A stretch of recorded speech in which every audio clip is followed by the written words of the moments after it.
Bank में आपकी जमा रकम कितनी सुरक्षित है, इस सवाल का जवाब जो है जल्द ही बदल सकता है। केंद्र सरकार बैंक ग्राहकों को बड़ी राहत देने की तैयारी में है और डिपॉजिट इंश्योरेंस की मौजूदा 5 लाख की जो है लिमिट यानी सीमा है, उसको बढ़ाकर 7.5 लाख करने पर विचार कर रही है। वित्त मंत्रालय ने इस प्रस्ताव को प्रधानमंत्री कार्यालय यानी पीएमओ के पास भी भेज दिया है।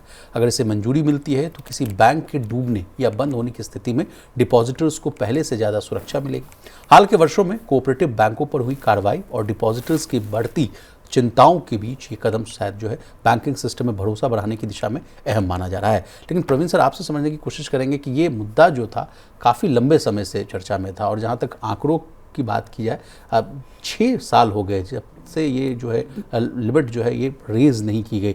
और जब देखिए 5 साल में चीज़ें कितनी बदल जाती हैं सर, एक डिकेड में कितनी चीज़ें बदल जाती हैं।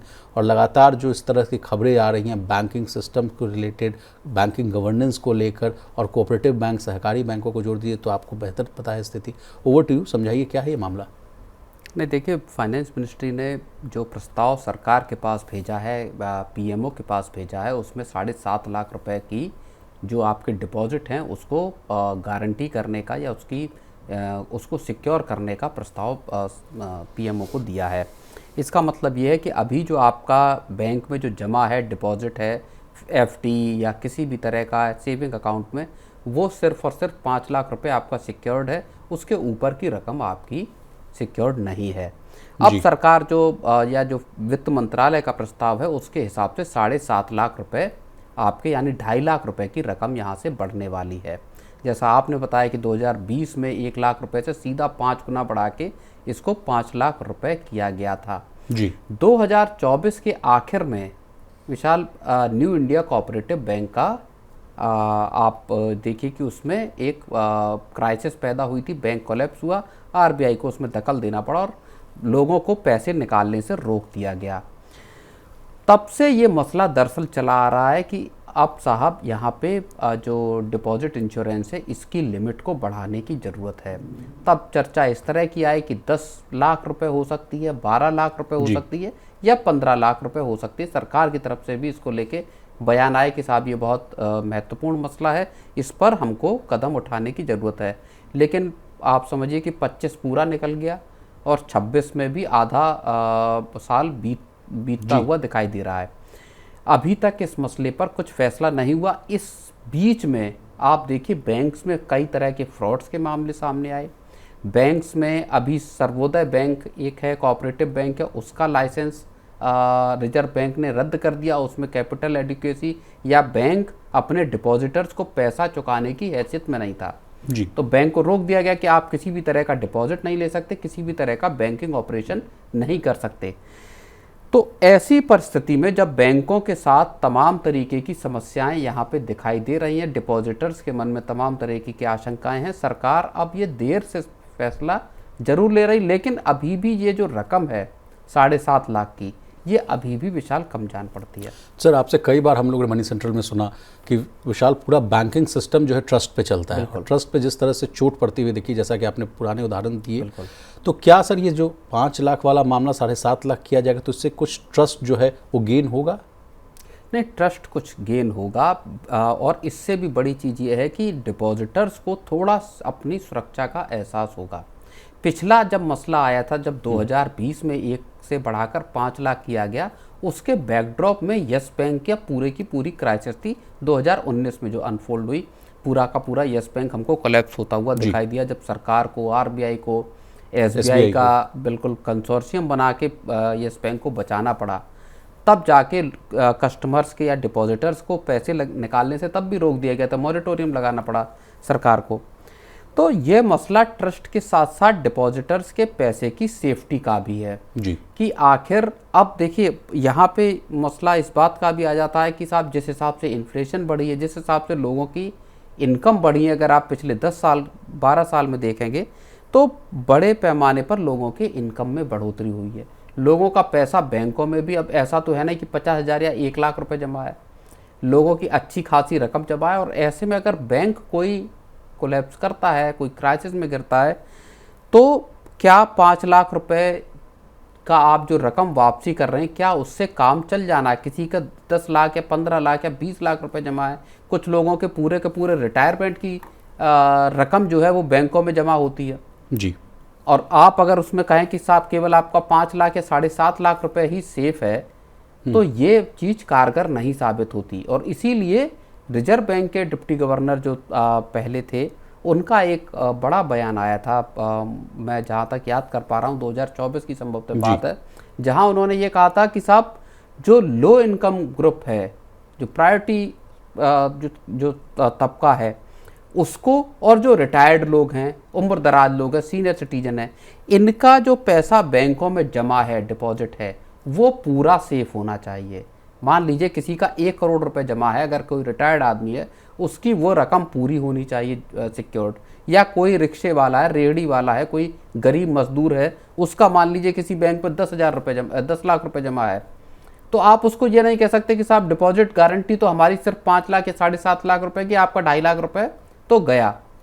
यहाँ इस तबके को आपको ज़्यादा प्रोटेक्ट करने की जरूरत है, जो ऑलरेडी वल्नरेबल उसमें आते हैं। जी सर, जैसा कि आपने अभी कहा कि मान लीजिए गरीब रिक्शा वाला है या रेडी पटरी वाले का अगर आपने कहा कि 2.5 लाख गया, तो उस चीज़ को दूर करने के लिए हमने आपसे कई बार चर्चा की थी। तो आपने कहा था कि विशाल, इसका जो प्रीमियम अदा करने वाली जो बात होती है, उसको अगर थोड़ा इंक्रीज़ कर दिया जाए, बैंक अपने स्तर से चीज़ें को कर ले, तो वो बेहतर है कि और चीज़ें जो है और ज़्यादा रकम जो है वो एम्बिट में आ जाएंगी, परव्यू में आ जाएंगी। इस पर कुछ अगर आप टीका टिप्पणी नहीं, देखिए अभी इसी 1 अप्रैल से, इस 1 अप्रैल से ही जो DICGC के पास जो बैंकों का प्रीमियम पहुंचता है, उसमें बदलाव कर दिया गया है।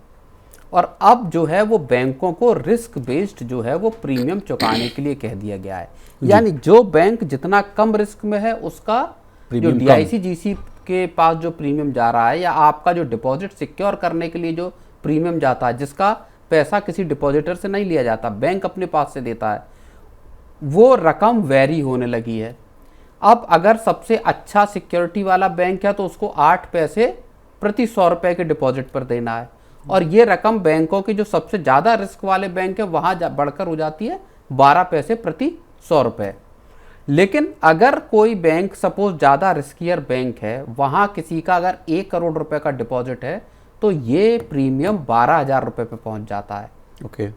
तो ऐसे में बैंकों के लिए वेरी कर दिया गया है। एक तो ये सरकार का बड़ा कदम है, जो ज़रूरी भी है, कि क्या होता था कि बहुत सारे बैंक दूसरे बैंकों के मुकाबले ज़्यादा ब्याज दे रहे थे, जैसे NBFCs हो गए और तमाम प्राइवेट हो गए या स्मॉल फाइनेंस बैंक हो गए, उनमें अभी भी रेट्स ज़्यादा हैं, क्योंकि उनको डिपॉजिट्स की ज़रूरत है और लोग आसानी से ट्रस्ट नहीं करते।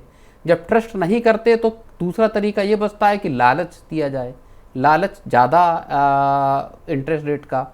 तो यहाँ पे बैंकों को फिर रिस्क बेस्ड प्रीमियम देने की बात की। अब यहाँ पे ये सवाल उठता है कि क्या इसको बढ़ाया जा सकता है? प्रीमियम जाहिर तौर पर बढ़ाया जा सकता है, लेकिन जैसे रकम बढ़ेगी, बैंकों के जो बैलेंस शीट है या प्रॉफिट्स जो हैं, वहाँ इसका विशाल असर दिखाई देगा। सर, एक सवाल मेरे मन में अभी आ रहा है, उसका आप उत्तर दीजिएगा। मान लीजिए अभी तो फिलहाल मान लीजिए 5 लाख 10 लाख रुपए या 20 लाख रुपए अकाउंट में है, तो उस पैसे से जो है बैंक जो है प्रीमियम पे करती है ना DICGC को। मैं कहता हूं कि क्यों ना एक ऐसा मॉडल बना लिया जाए कि मान लीजिए मेरे पास, मैं धरना सेठ आदमी हूं, मेरे पास 1 करोड़ रुपए या 10 करोड़ रुपए, आप हम ही से कुछ प्रीमियम ले लीजिए, चार्ज कर लीजिए, और मेरा ये पूरा पैसा जो है उसको एकदम सिक्योर रखिए। क्या ऐसे मॉडल पर विचार नहीं किया जा सकता? नहीं, लेकिन देखिए, हाँ, इस चीज़ को किया जा सकता है, लेकिन आप जो 1 करोड़ रुपए बैंक में जमा कर रहे हैं, उसके पीछे एक आपका दिमाग ये होता है कि मुझे इस पर 6%, 7% या 8% आप यील्ड दे रहे हैं, ब्याज दे रहे हैं।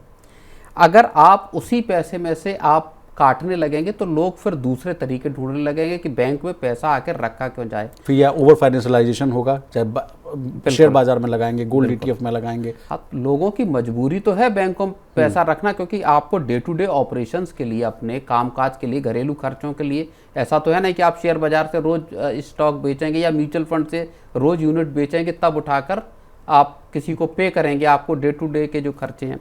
तो बैंक में पैसा तो रखना है जी, लेकिन आप अगर इसको कम कर देंगे, तो बहुत सारे लोग बैंकों में पैसा रखने की जगह कैश रखना शुरू कर देंगे, कि अपने पास ही कैश रख लिया, कि बैंक को प्रीमियम कौन दे, उससे अच्छा घर पे पैसा रख लो। दूसरी चीज, बैंक ऑलरेडी डिपॉजिट के क्राइसिस से गुजर रहे हैं। क्रेडिट ग्रोथ तो है लेकिन डिपॉजिट ग्रोथ नहीं है। डिपॉजिट नहीं है। बैंक ये कह रहे हैं कि साहब आप मुझसे .5% ब्याज और ज्यादा ले लीजिए, लेकिन मुझे बल्क में या ज्यादा पैसा तो या सर डिपॉजिट। क्या वो .5% आप मुझे जो ज़्यादा देने का बात कह रहे हैं उसी में से 0.4% दीजिए और बाकी का जो बचा उससे मेरा प्रीमियम और पूरा मेरा पैसा है उसके सब में से को आप प्रोटेक्ट कीजिए। नहीं तो हो सकता है आने वाले वक्त में इस तरह के मॉडल भी सामने आए। जी, आदमी टेंशन से तो दूर रहे सर, आदमी अपना पैसा रखे हुए बैंक में। इसको लेकिन अगर लागू भी करना पड़ेगा तो डीआईसी जीसी के साथ सरकार, बैंक सब इन्वॉल्व होंगे। हाँ, फाइनेंस मिनिस्ट्री भी, सारे के सारे जो स्टेक होल्डर्स हैं वो इन्वॉल्व होंगे। उसका फिर एक मॉडल बनाना पड़ेगा कि साहब आप ग्राहक को ये सर्विस ऑफर करेंगे कि आप अगर बल्क में पैसा रख रहे हैं और आप चाहते हैं कि आपका पूरा पैसा इंश्योर रहे, सेफ रहे, तो आपको इतना प्रीमियम इसके लिए देना पड़ेगा। सर इतनी सारी मैं जिर्रा इसलिए किया क्योंकि देख रहा था मैं आंकड़े, अगर फाइनेंशियल ईयर 25-26 में मैं देखूं तो DICGC ने जो है अब बैंक जमाकर्ताओं के दावे के निपटारे के लिए लगभग 1988 करोड़ रुपए जो है वो पे किया। तो अच्छा अमाउंट है, मतलब इतनी क्राइसिस हो रही है तभी तो इतना पे किया गया है। तो बहुत ज़रूरी है सर कि इसको लिमिट जो है वो बढ़ाए और तमाम तरह के किन मॉडल्स पर भी विचार विमर्श किया जाए। बिल्कुल बिल्कुल। चलिए अब जाते जाते थोड़ा एक और एडिशनल जानकारी ले लीजिए। क्या देखिए कौन कौन से जो बैंक हैं वो DICGC के जो है वो दायरे में आते हैं, परव्यू में आते हैं। एक तो PSU बैंक्स हो गए, प्राइवेट बैंक्स हो गए, स्मॉल फाइनेंस बैंक हो गए, क्षेत्रीय ग्रामीण बैंक भी आते हैं और सहकारी बैंक जो है ये शामिल होते हैं। तो देखना होगा कि ये बड़ी खबर कब आती हुई दिखती है, क्योंकि सर फाइनल मुहर तो लगता है सरकार ही लगाएगी। नहीं बिल्कुल, देखिए और उसमें भी अब एक चीज़ है कि 7.5 लाख रुपए तक का भी अगर कवर मिल जाता है तब भी ये 5 लाख रुपए से एक फिर बड़ी राहत होगी। कम से कम छोटे इन्वेस्टर जो हैं, छोटे डिपॉजिटर्स हैं, जो जिनकी जमा रकम ही 2, 3, 4 या 5 लाख रुपए होती है, उनका कम से कम एक दायरा बढ़ता हुआ यहाँ पे दिखेगा।